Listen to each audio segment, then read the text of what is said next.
Welcome back students. हम बात कर रहे हैं ऐतिहासिक पद्धति की। और इसके पहले हमने समझने की कोशिश की कि ऐतिहासिक पद्धति क्या है और किस प्रकार से इसका प्रयोग समाजशास्त्र एवं सामाजिक मानव शास्त्र एवं sociology of kinship, marriage and family में होता रहा है। अभी हम बात करेंगे ऐतिहासिक पद्धति के जो प्रमुख स्रोत हैं, यानी कि जिनके आधार पर अध्ययन किए जाते हैं, वो स्रोत क्या हैं उसके बारे में चर्चा करेंगे। और ऐतिहासिक अध्ययनों के जो प्रमुख चरण जो होते हैं वो क्या होते हैं। तो ये दो महत्वपूर्ण बातें आज हम इस वीडियो लेक्चर में समझने का प्रयास करेंगे। तो सबसे पहले ऐतिहासिक पद्धति के स्रोत, यानी कि सोर्सेज ऑफ हिस्टोरिकल मेथड। जैसा कि स्पष्ट है नाम से ही कि ऐतिहासिक पद्धति से जब हम अध्ययन करते हैं तो उसका जो मुख्य आधार होता है वो हिस्टोरिकल फैक्ट्स होता है, ऐतिहासिक तथ्य होता है। और इनका संकलन विभिन्न स्रोतों के द्वारा किया जाता है। कई सारे माध्यम होते हैं, कई सारे सोर्सेज होते हैं जिनसे हम इन ऐतिहासिक तथ्यों को एकत्रित करते हैं। ये स्रोत कौन कौन से हो सकते हैं, इसके बारे में विद्वानों ने अलग अलग मत दिए हैं। लुंडबर्ग ने ऐतिहासिक तथ्यों के दो महत्वपूर्ण स्रोतों का उल्लेख किया है, जैसे लिखित सामग्री, यानी कि जो डॉक्यूमेंट, प्राचीन ग्रंथ, शिलालेख, प्राचीन सिक्के, इमारतों पर दिए गए विवरण इत्यादि जो उपलब्ध होते हैं उन्हें लिखित सामग्री के रूप में उन्होंने माना।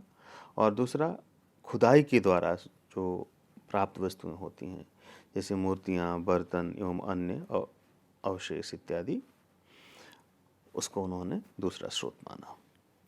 इसी प्रकार से विंसेंट ने ऐतिहासिक सामग्री के तीन स्रोतों का उल्लेख किया है।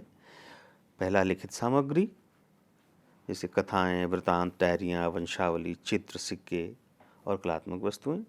और दूसरा, स्मारक चिन्ह, जैसे मानव के अस्थिपंजर, उपकरण, व्यापारिक अभिलेख, संस्थात्मक स्वरूप या हस्तशिल्प की वस्तुएं इत्यादि। और तीसरा उन्होंने कहा कि शिलालेख, जिनका संबंध प्राचीन दर्शन, घटनाओं एवं लोक साहित्य से होता है। इसी प्रकार से पीवी यंग ने तीन प्रकार के ऐतिहासिक स्रोतों का उल्लेख किया है। वो कहती हैं कि जो पहला जो स्रोत है वो डॉक्यूमेंट्स है या ऐतिहासिक सामग्री जिन पर इतिहासकार की स्वयं की पहुंच है।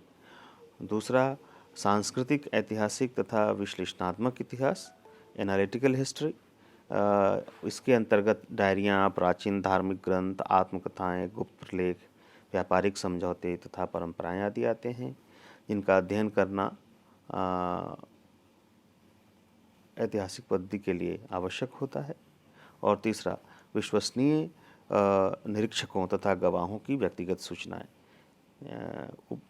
यानी कि ऊपर के जो हमने जिन दो स्रोतों की बात की उनके द्वारा ऐतिहासिक सामग्री तो प्राप्त होती है, किंतु इनमें से किसका कब, क्यों और कितना उपयोग किया जाएगा यह अनुसंधानकर्ता के निर्णय, अध्ययन की समस्या, प्रकृति एवं क्षेत्र के ऊपर निर्भर करता है।